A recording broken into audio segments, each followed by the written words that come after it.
હતા બાપ એક ગુરુમુખી હતો, જે સત્સંગમાં જવા વાળો, સંતોના આશ્રમમાં રહેવા વાળો, બીજો થોડોક દેહ ભાવમાં જગત ભાવમાં રાખ્યો બચ્ચો રહેવા વાળો હતો બાપ. બેના તમે જુઓ તો બેનો વ્યવહાર જીવન ચાલે, પણ સમય સંજોગે જતા પેલો જે બે નાનો ભાઈ હતો બાપ, જે જગત વ્યવહારમાં આ બધામાં રચ્યો પચ્યો તો દિવસે દિવસે દિવસે આર્થિક રીતે પછાત થતો છે. એના ઘેર પ્રસંગ આવ્યો એટલે વિચાર્યું કે હું શું કરું, પૈસા નતા એટલે એના ખેતરમાં થોડોક બધો ઝાડ ઉગેલો હતો, બધો મોટા મોટા ઝાડ કાપી કે તારા બધા લાકડો બધા હું આપી આવું, વેચી આવું, એના જે પૈસા આવું તો મારા પ્રસંગોના કામમાં આવું. એટલે ગાડું લઈ અને તમે જો તો શહેરમાં વેચવા માટે ગયો, તો કોઈ શેઠ હતા, એનું પૂછ્યું કે આ લાકડો મારે વેચવો છે ગાડું ભરેલો, તો કે આપનું જોઈતો હોય તો કે હું આપું કે.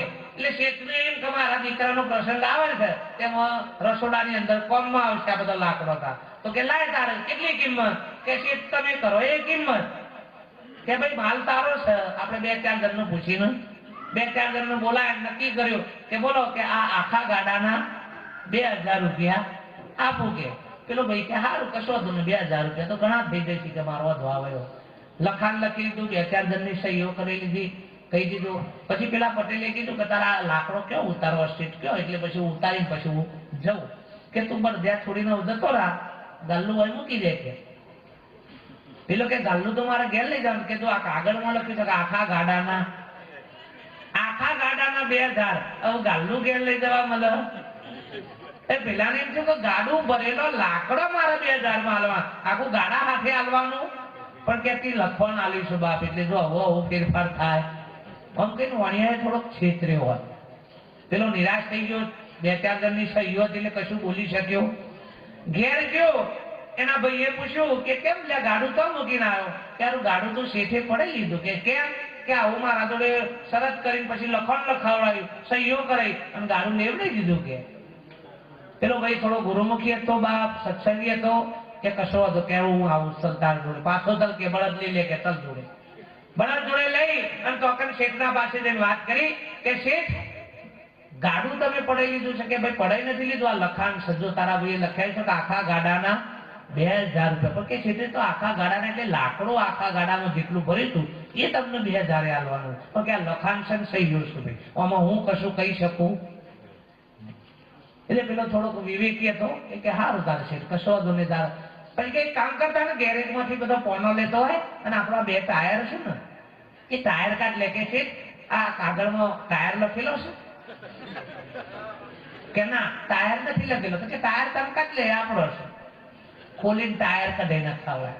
કે શેઠ આમાં ઊંટરો લખેલો છે, કે ના એ છોડ લે આપણો. કે શેઠ આમાં ગધેડિયું લખ્યું છે, કે ના એ કાઢ લખી તારા આપણે.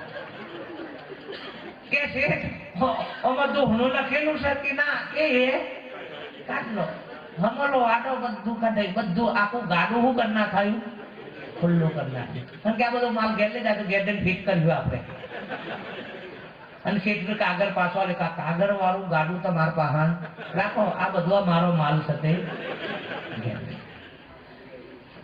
બહુ વાત વિચારો ને બાપ, તો આ ગાડું આખે આખું વણિયાએ ફરી જ લીધું છે. આપણે મનરૂપી વણિયાએ આખે આખું ગાડું પડે. અમુક જો તમારું ગાડું તમારે પાછું વાળવું છે, પાછું લેવું છે, તો પેલા છૂટું પાડવું પડશે.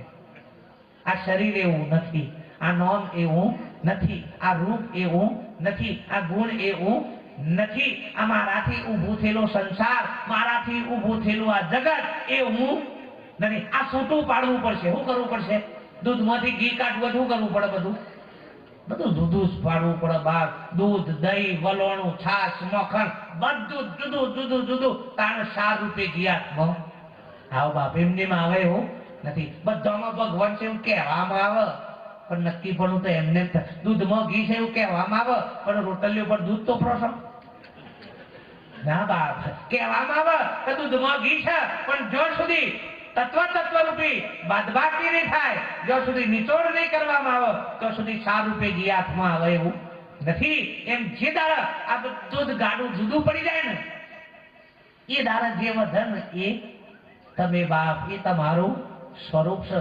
બાદ કરવા વાળું બધું બાદ થાય, પણ બાદ કરવા વાળો બાદ થાય નહીં બાપ, બધું કાઢી શકાય પણ કાઢવા વાળો કાઢવામાં આવે, બધું લખી શકાય પણ લખવા વાળો લખવામાં આવે. એ બધાથી કેવો છે ન્યારો. એમ આ ગાડું જ્યાં સુધી ઓમ કરીને છૂટું નહીં પાડીએ ત્યાં સુધી આપણને આપણી પારખ થાય એવી નથી. એટલે સંતો મહાપુરુષોનો સંગ થાય એ દ્વારા આપણને આપણી ઓળખાણ થાય બાપ, અને આપણને ઓળખાણ થશે એ દ્વારા બધાની ઓળખાણ થશે. તમે જે દાડે તમને ઓળખશો એ દાડે બધાને ઓળખશો. આટલા 10 જણા હોય, 10 જણા ઊંઘ્યા હોય, એમાંથી એક જણ જાગે, એ જાગે એ પોતાની ખબર છે, અને 10 ઊંઘ્યા છે એમની ખબર છે બાપ. પણ જે ઊંઘેલા 9 છે એમને પોતાની ખબર નથી, અને જે જાગે છે એને ખબર નથી. જાગ્યો છે એને પોતાની ખબર છે, અને ઊંઘ છે એ બધાની ખબર. જે જાગ્યો છે, જે મહાપુરુષ પોતાના સ્વરૂપમાં બાપ એ આખા જગતને જાણી રહ્યો છે, એને ઘેર બેઠો મહાપુરુષ સાહેબ દ્રષ્ટિ ભલે એની બંધ હોય તો એ આખા વિશ્વને જોઈ રહ્યો છે. એક ઠેકાણે ખૂણામાં બેઠો છે તો એ આખા વિશ્વમાં વિચરી રહ્યો છે સાહેબ. એનું એક ડગલું હજારો તીર્થ બની જાય, એનું જો ચરણ પડે જો તીર્થ બની જાય. આ મહાપુરુષની કક્ષા છે, આ સત્પુરુષની કક્ષા. પણ જ્યાં સુધી એવા પ્રગટ પુરુષનો, એવા મહાપુરુષનો ભેટો જીવનમાં નહીં થાય તો પ્રગટ દીવો હોય તો જ બીજા દીવા હળગાવો. ચિત્રેલા દીવાના આગળ તમે દીવેટો અડાર કરો ને તો એ કોઈ દારો હળગવાના. આટલી તો ખબર પડશે ને. તો આપણે તો અડારવું હળગતા દીવાનો તમારી દિવેટ અડારશો તો તમારો દીવો હળગતો થાય, અને તમારો હળગી જાય પછી ભલે પેલો લોહી જાય તો હું અને તો લોવાના તો બધાના જ છે, કોઈના રવાના નથી. પણ એકથી હળગે પછી ઓ લોહી જાય તો કોમના બાપ. તમે છો કે સુધી જો તમારી પેઢીમાં કોક જાગી જાય તો તમારે પછી વાંધો નથી બાપ. એમ હંસા જાગેલા જગાડે ભવ નિંદરથી, જેની દેદાર દશાયો ભરપૂર, હંસા પ્રગટ પુરુષના પાવલા પખારી લઈએ બાપ. હંસા પ્રગટ સદગુરુજીને સેવીએ. એવા પ્રગટ મહાપુરુષોને સેવજો બાપ, તો આપણામાં પ્રગટતા થશે બાપ. આપણામાં એ ચેતના પ્રગટ છે, અને જાગ્રત મહાપુરુષો જ આપણને જગાડે. વિશેષ સમય ના લઉં, મારી વાણીને વિરામ કરી દઉં. આજના આ પાવન પ્રસંગની અંદર જે ભાવથી મફતભાઈએ એમના પરિવારજનોએ ખૂબ અંતરના ભાવથી આવો કાર્યક્રમ રાખી આપણને બધાને સંતો મહાપુરુષોના અમૃત વચનોનો લાવો લેવડાયો. આ બોલ્યો એ બધું મજા કરી નાખવા માટે નથી બાપ. આમ તો મજા તમારામાં જ આવશે. જાણે આ હોભળવાથી જો મજા આટલી આવતી હોય તો એ મરવાથી કેટલી આવશે આમ ખબર પડે છે. હોભળવાથી જો આટલો આનંદ થતો હોય તો એમાં રહી તો જુઓ એક વખત, અને રહી જશો બહાર તો એનાથી અખૂટ આનંદ બીજો કોઈ નથી. એટલે વિશેષ સમય ના લો. વિશિષ્ટ મહાપુરુષો પધાર્યા એ બધાનું પણ હું વંદન કરું છું બાપ.